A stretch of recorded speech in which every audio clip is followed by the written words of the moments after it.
All right, Ma, I'm heading to meet the boys at the Baldknob. Yeah?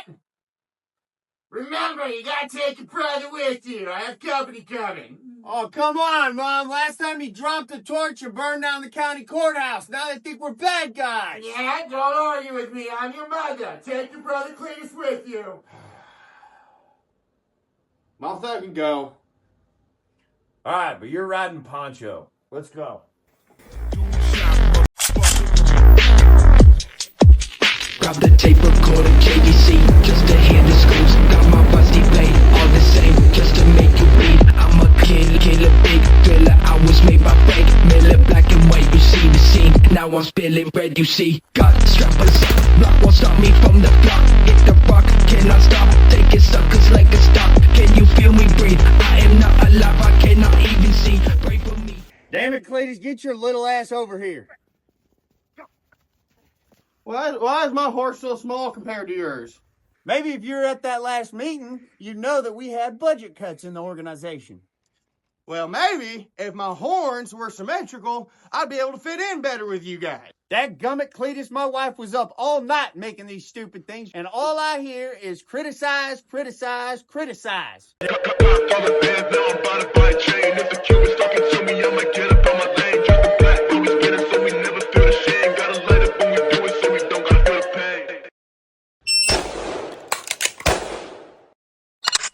Welcome back to Robinson Actual. Part of your responsibility as an American man is being aware of the events that took place in this land before you got here. And the reason that's so important is so that we do not make the same mistakes that our ancestors have made in our past along our nation's history. It also helps us identify threats that come back around that have already been dealt with by our ancestors in the past. So let me take you all the way back to just after the Civil War. Missouri was a divided state. It was a union state technically, and it still had slave ownership. Now after the Civil War, much like the rest of the country, most of it was just a lawless land. Outlaw posses were forming, people were getting robbed, entire towns were getting ransacked, and the country was just restarting from scratch basically.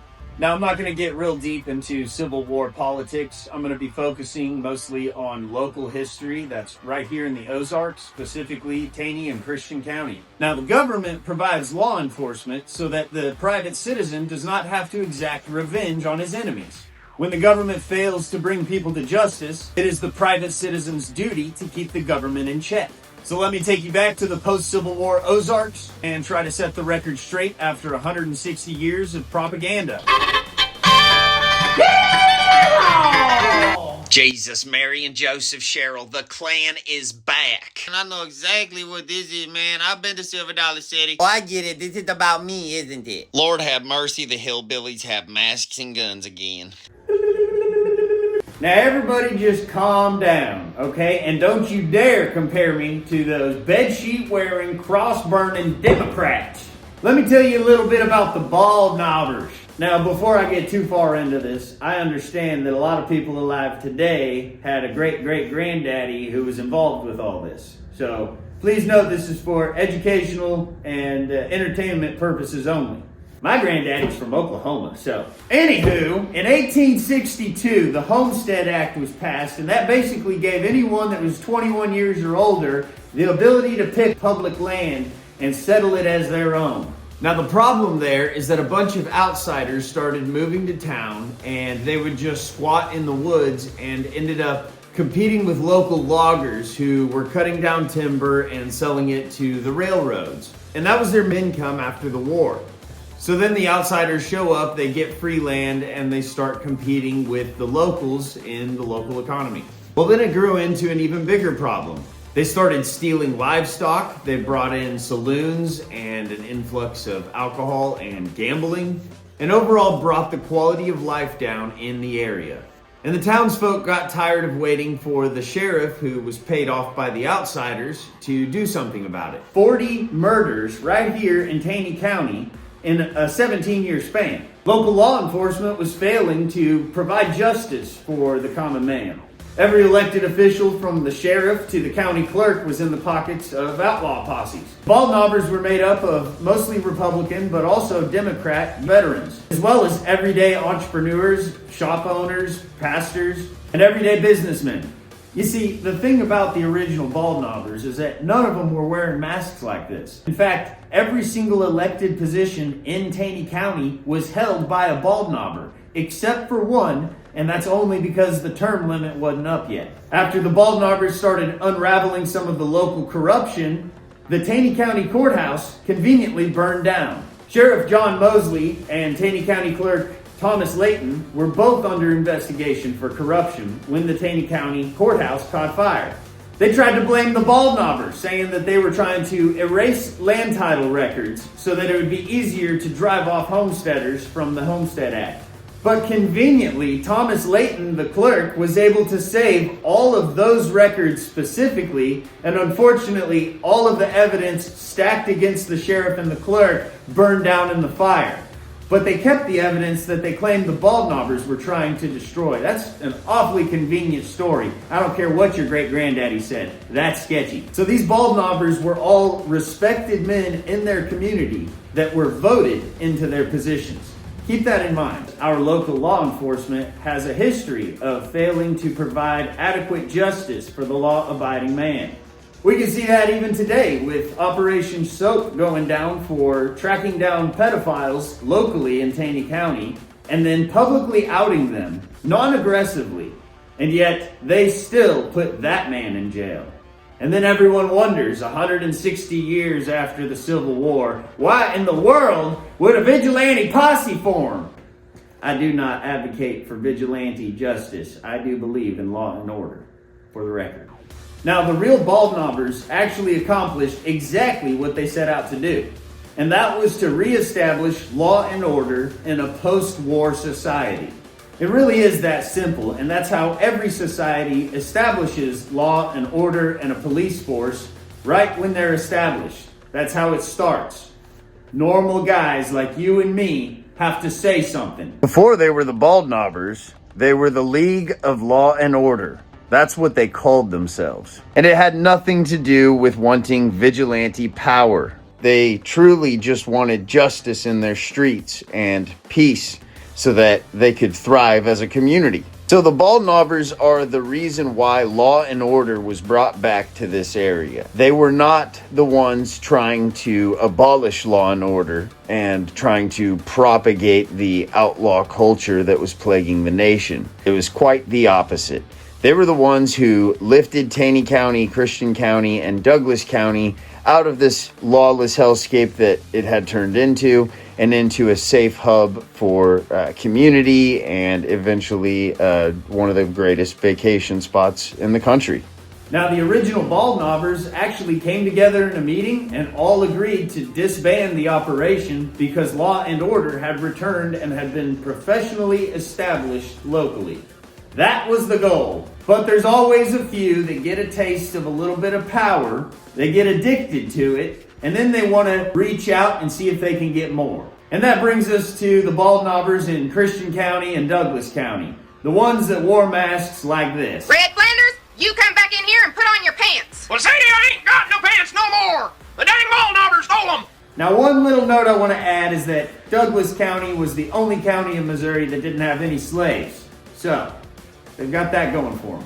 However, their vigilante group was a little bit much. They were the ones that started leaning more into the moral policing. So instead of hunting down people who robbed other people, they were hunting down guys who took another guy's wife, or guys that drank too much alcohol at home.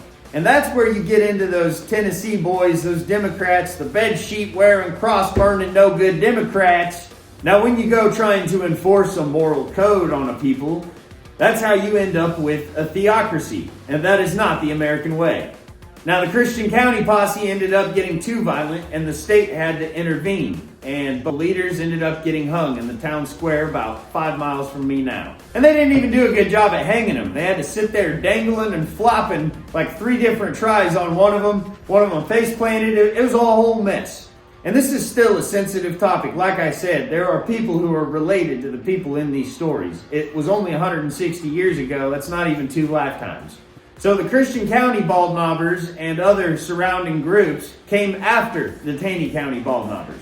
The Taney County Baldknobbers were elected officials that had to form a vigilante posse in order to drive out the corruption in their local government. The Christian County Baldknobbers masked up and tried to enforce a moral code. That is the clear distinction between one group doing the right thing and one group doing the wrong thing. But since both groups share a name, the only propaganda you'll see around my town are a bunch of guys wearing this stuff. If you go through Silver Dollar City and ride Fire in the Hole, you can ride past a bunch of mannequins that are burning down a town of innocent townsfolk that are just crying for help, of course. You can go to local museums and see how they try to paint them as like an off-brand of the Klan. But the truth is, they weren't wearing masks, they were voted into power, and they made a difference. They had to make a difference because the law failed them. Now, obviously, all the Baldknobbers are long gone dead, and that group has disbanded. But right here in the Ozarks, if you actually get on some of these dating apps and message someone who happens to be underage, you just might run into a group of guys that are a lot like them Baldknobbers.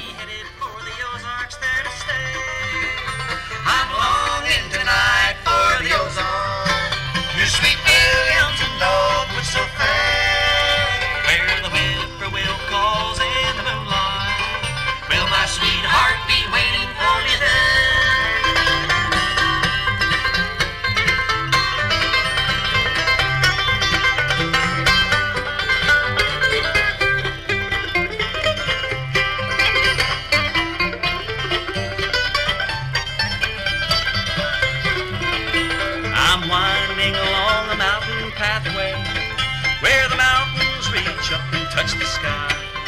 I can see the green fields in the valley.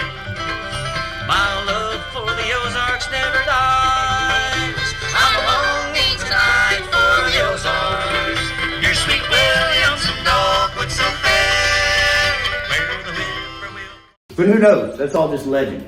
Now, one thing I did want to bring awareness to while making this video is the fact that Taney County in the year of our Lord 2025 is known by the FBI as a honeypot for child-related online content. Let me say that again. The Federal Bureau of Investigation classifies Taney County as a honeypot for child-related online content. We have more child-related online crime than Dallas County, LA County, and Orange County. We are one of the few counties in Missouri that have a special victims prosecutor, specifically for crimes against children, the elderly, and the disabled. This line graph shows from 2011 to 2024. The red line is the county average in Missouri. And this is per capita, so the population of each county is factored in. The blue line is Taney County, and if you'll notice, somehow from 2016 to 2017, our numbers doubled. And then they've continued to rise rather than decline. And they are substantially more than the county average in Missouri. Now, the reason this county has become such a hub for this kind of crime is because it's easy to hide in all the hustle and bustle. So what happens if a private citizen takes it upon himself to try to investigate this problem that the FBI is clearly aware of? Well, you can go setting them up Chris Hansen style and publicly shame them on Facebook, go viral so everyone knows their name and face, but they'll never be properly charged and jailed. In fact, if you go baiting these predators in public and making an open scene when you bait them and call them out, you will probably go to jail for disturbing the peace, like the Branson Police Department did to Operation Soap last year. Arrested in connection with a civilian pedophile sting operation. One is the alleged pedophile. The other man is the man behind the online sting. Joshua Teague is charged with trying to entice a child under 15 and trying to make child sex abuse material. Court documents show someone with the group Predator Poachers posed as a 13-year-old and was messaging Teague. Investigators say Teague admitted to requesting nude photos from who he thought was the teenager. Branson police say they arrested a man yesterday who was screaming at patrons and employees at a business where he claimed to be confronting an alleged pedophile. Alex Rosen is charged with harassment, trespassing, and disturbing the peace. Teague is still in jail. Rosen has since been released. Even if you try to work directly with law enforcement and you bring them evidence and you showed them how you lawfully acquired the evidence, you'll get the same phone call from a private number, just like Operation Soap did and just like people I know did. And the voice on the other end of that blocked number will explain to you how they can press charges on you for gang violence if you continue to gather evidence against child predators outside of a law enforcement duty. Now let me repeat that. Even if you are non-violently ousting these people, simply showing what they said to an underage girl, you will be threatened by the FBI. I'd like to give a shout out to the former special victims prosecutor, Miss Anderson. She actually has a heart for justice and actually put forth effort into bringing some of these criminals down. The rest of Taney County, however, seems to have a problem with taking care of the problems. So this is why the time to get masked up and do vigilante shit is not now. If you're unhappy with the way local child predators are handled, speak up. And if you're one of the people mishandling these cases against the predators that roam our streets, your options are to establish justice for the innocent or clean up the mess that's left if you fail to. Here's a great example of a case that's going on right now that is not being handled properly right here in Taney County. This is Jacob Luce, and I remember this little retard from high school because he used to run around the hallways like Naruto and played Yu-Gi-Oh at lunch and shit. He's always been a disgusting little twerp, and we're always supposed to act like this wasn't predictable since like the 4th grade. This piece of shit went down for preying on his very own daughter, and I'm warning you, if you read this witness statement, it will haunt your nightmares. And then, of course, some rich family member from the next town over comes out to bail him out instead of letting him sit in there during the investigation. Even though a 4-year-old little girl gave a witness statement like the one that we just read. I have a 4-year-old little girl, and there would be no trial if she said something like that. So he gets bailed out and gets to hide away in his relative's house just outside of town. And then not only is he bonded out, but he's actually given permission to work for a cleaning company locally. It says that he's not allowed to go to residential houses, just Airbnbs and condos. But if anything, that's worse because there's multiple families in those units rather than just one. So I don't like this, and I'm going to go ahead and complain about it now. So being a contractor, I end up in a lot of weird places in this town. And I'm also a very curious individual. So anytime I come across a notable place, I'm pulling out my phone and I'm recording. And if you notice in this new batch of Jeffrey Epstein files, one little detail are some flight logs and conversations between Jeffrey Epstein's personal pilot and someone from Branson, Missouri, which is in Taney County. And we've got all kinds of little private airstrips and airports, Springfield Airport, Branson Airport, and all kinds of little landing pads for medevacs, hospital helicopters, right?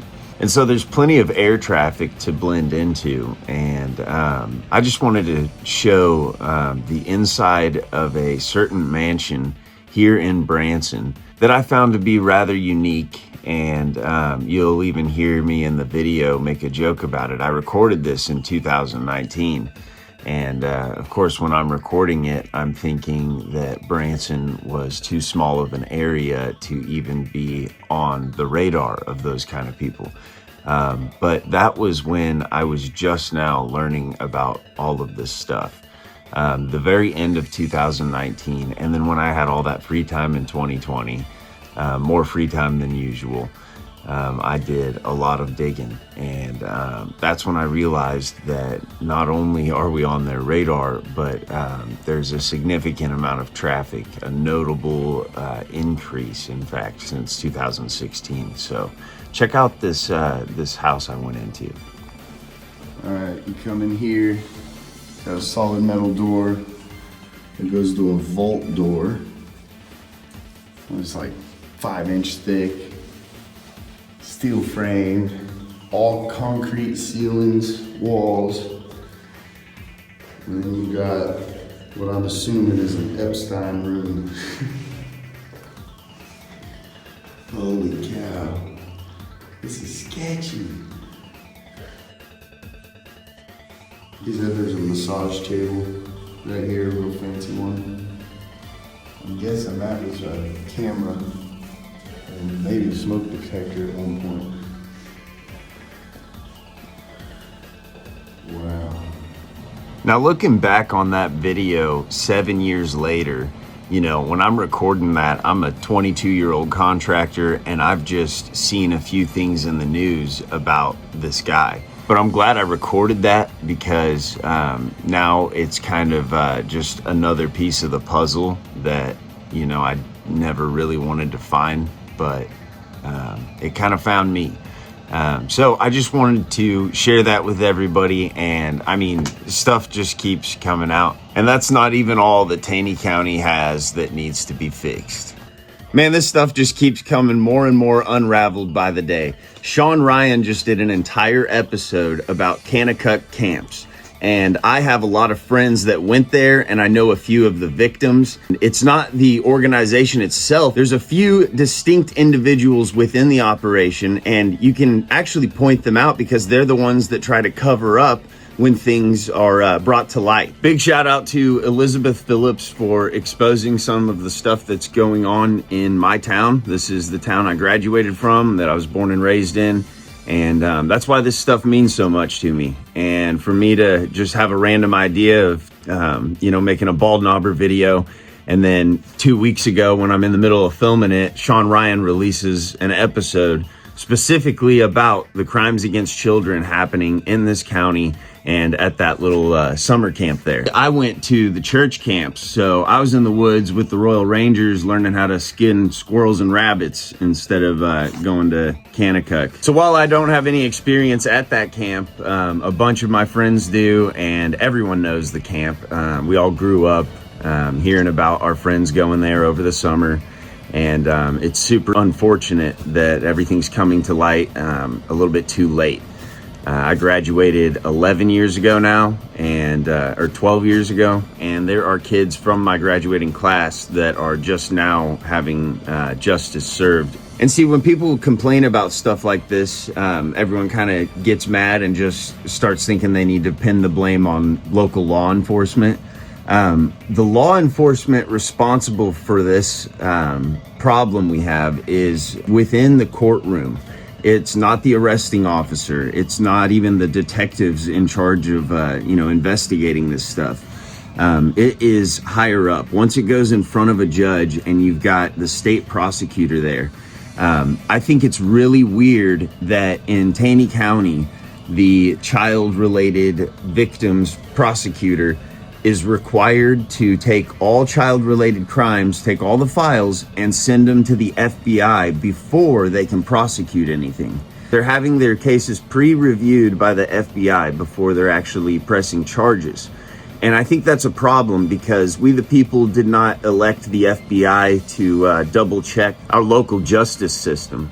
That's what it really comes down to. We do not need federal overreach into Taney County's dealings with justice, right? To put it simply. But with Sean Ryan's episode coming out about Kanakuk and a fresh batch of Jeffrey Epstein files just hitting the internet, I've got a feeling that things are going to start getting really weird really quick.